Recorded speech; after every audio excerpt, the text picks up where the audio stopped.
Bendiciones, muy buenos días. Desde el Ministerio Cristo Viene de la ciudad de Torrevieja, a quien le saluda el pastor José Luis Ardila. En esta mañana me gustaría centrarme en las palabras de Jesús. Hoy me gustaría que pudiéramos como título ponerle a este corto mensaje las palabras de Jesús en la cruz.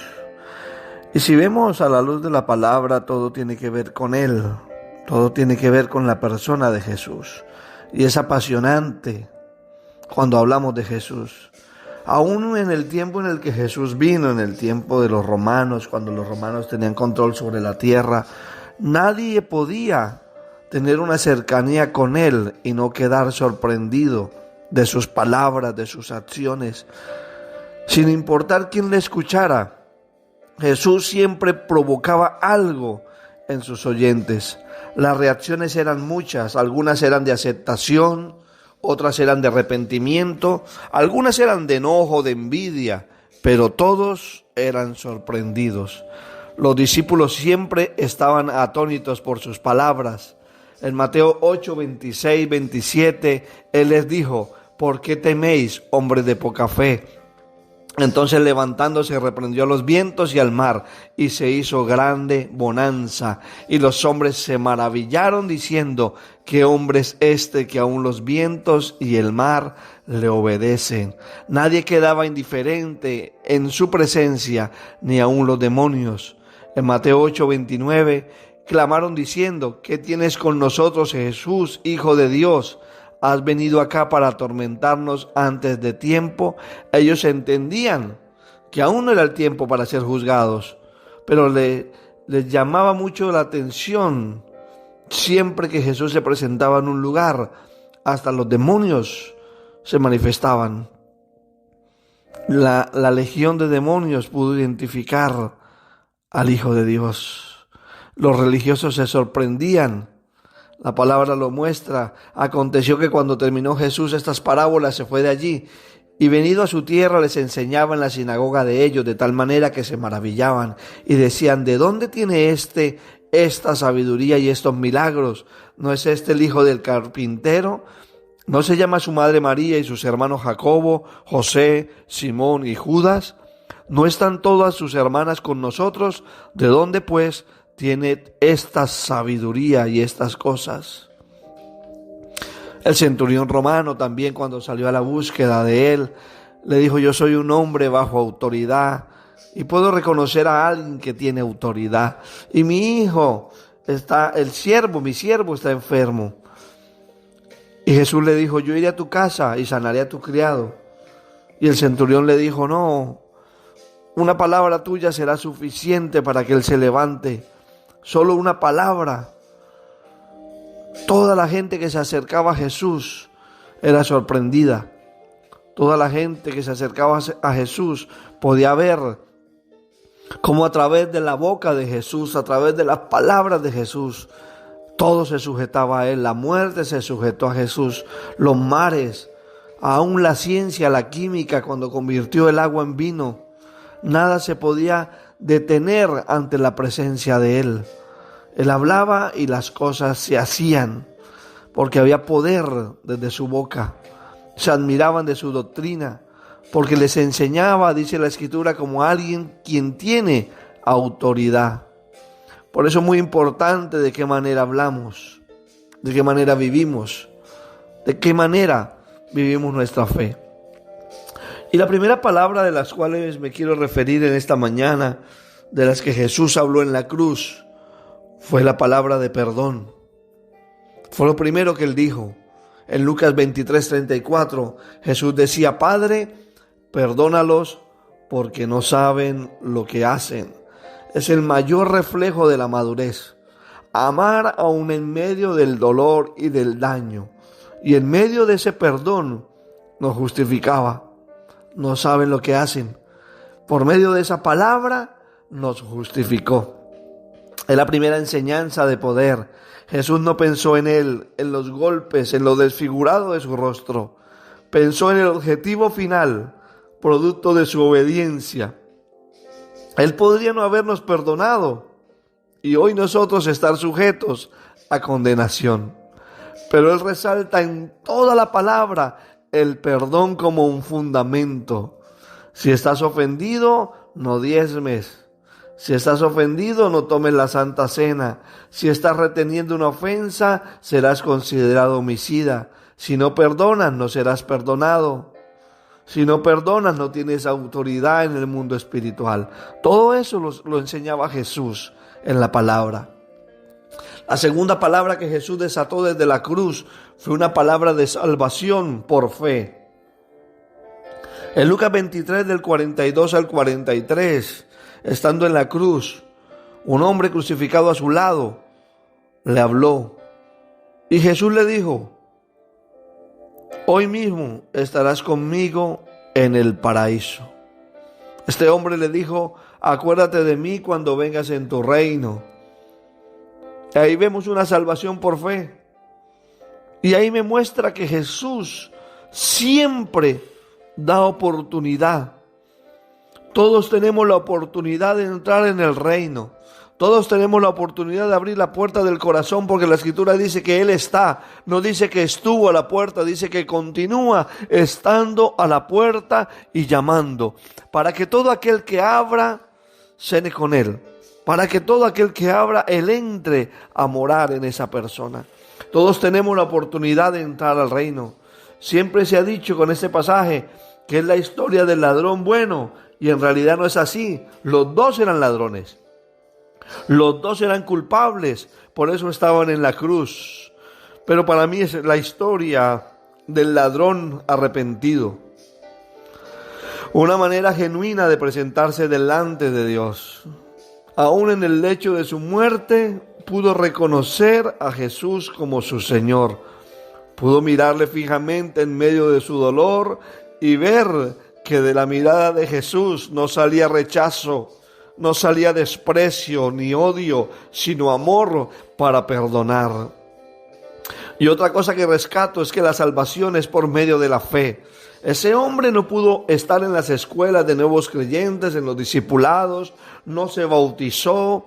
Este hombre quizás no aprendió a hablar en lenguas, no llegó a bajar a las aguas, pero estaba al lado de aquel que trae el arrepentimiento, de aquel que con mirarlo a los ojos tiene que provocar algo dentro de ti.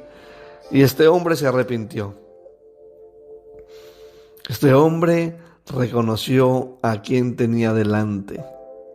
Y la tercera palabra que Jesús desató desde la cruz fue una palabra de honra.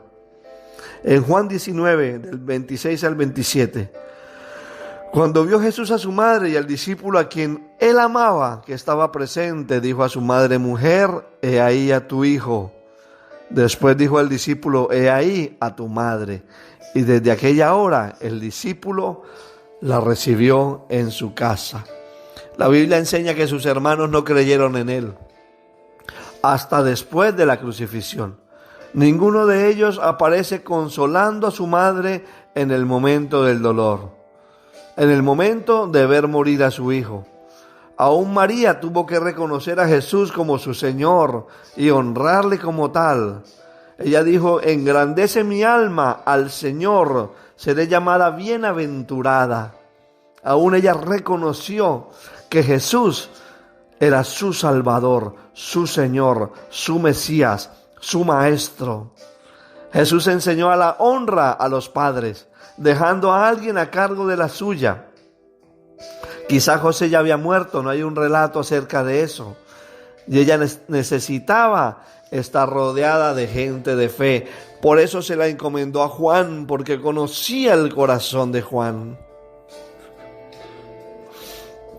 La cuarta palabra que Jesús desató desde la cruz fue una palabra de clamor. Jesús clamó a Dios. Mateo 27, del 45 al 46. Y desde la hora sexta hubo tinieblas sobre toda la tierra hasta la hora novena. Cerca de la hora novena Jesús clamó a gran voz diciendo: Elí, Elí, lama sabactani. Esto es: Dios mío, ¿por qué me has desamparado?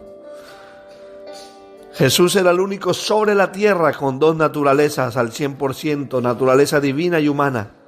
La parte humana de Jesús era la que estaba sintiendo el distanciamiento del Padre. Todo el pecado del mundo lo llevó sobre su parte humana.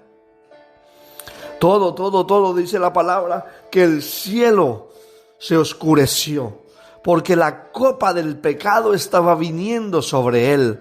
Por eso él decía: es necesario que yo tome esta copa. La copa se había llenado de la ira de Dios, porque la paga del pecado es muerte, y allí estaba aquel hombre a punto de morir por pecados que nunca cometió, clamando al Padre. En Juan 16:32 dice: he aquí la hora viene, y ha venido ya, en que seréis esparcidos cada uno por su lado, y me dejaréis solo.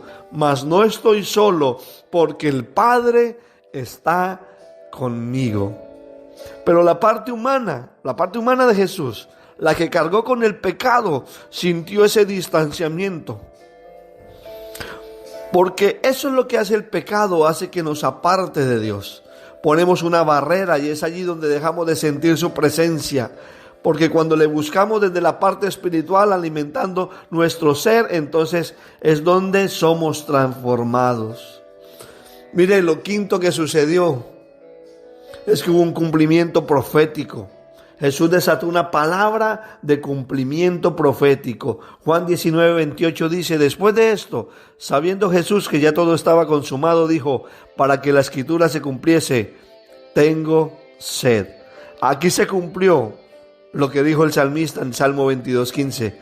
Como un tiesto se secó mi vigor, y mi lengua se pegó a mi paladar, y me has puesto en el polvo de la muerte. La obra de la cruz fue de sufrimiento. El fruto de esa aflicción somos nosotros. Esto lo hizo para redimirte a ti, para redimirme a mí.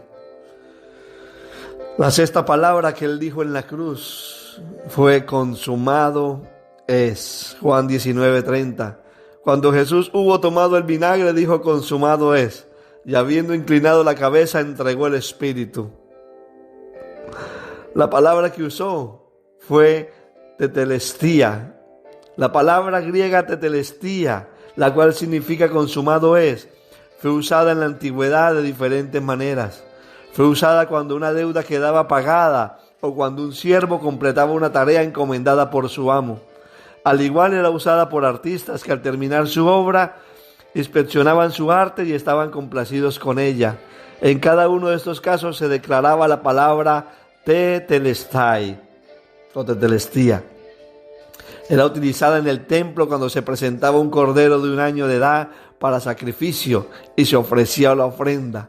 El sumo sacerdote tenía que inspeccionar al cordero antes de ofrecerlo, y si el cordero era perfecto, sin mancha, entonces lo ofrecía con esta palabra: consumado es. La gente dice: la salvación es gratis. Mira la cruz, no fue gratis. Le costó azotes, golpes, vituperios, escupitajos, humillaciones, maltrato. Lo colgaron desnudo en una cruz para humillarlo. Y solo por amor a ti, por amor a mí. No menosprecies el sacrificio de la cruz. No menosprecies la sangre de Cristo derramada. No pisotees su sangre con tus acciones, con tus palabras, con tus actos. Y lo séptimo que sucedió en la cruz del Calvario es que le encomendó su espíritu al Padre. Lucas 23, del 46 al 48 dice: entonces Jesús, clamando a gran voz, dijo: Padre, en tus manos encomiendo mi espíritu. Y habiendo dicho esto, expiró. Cuando el centurión vio lo que había acontecido, dio gloria a Dios, diciendo: verdaderamente este hombre era justo. Y toda la multitud de los que estaban presentes en este espectáculo, viendo lo que había acontecido, se volvían golpeándose el pecho. El diablo pensó que le había vencido. Las tinieblas pensaron que lo habían retenido. Los romanos pensaron que le habían matado. Los religiosos que se habían salido con la suya. Pero nadie pudo quitarle la vida a Jesús. Nadie le pudo matar, la muerte no le pudo retener. Él le dijo a la muerte: muerte, yo soy tu muerte.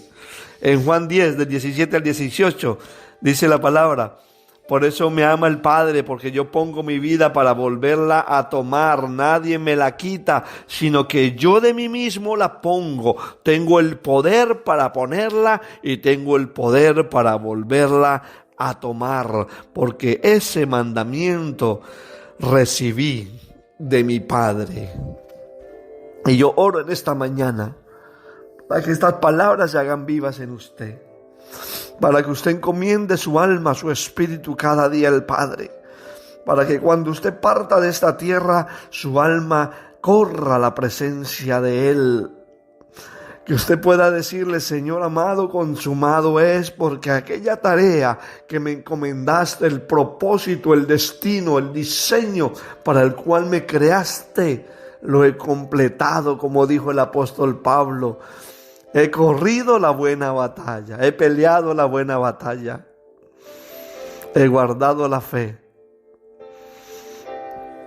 he completado aquello para lo cual fui llamado. Que usted pueda hoy ponerse delante de la presencia del Padre. Y yo oro para que esta palabra se haga viva en usted. Padre, en el nombre de Jesús de Nazaret,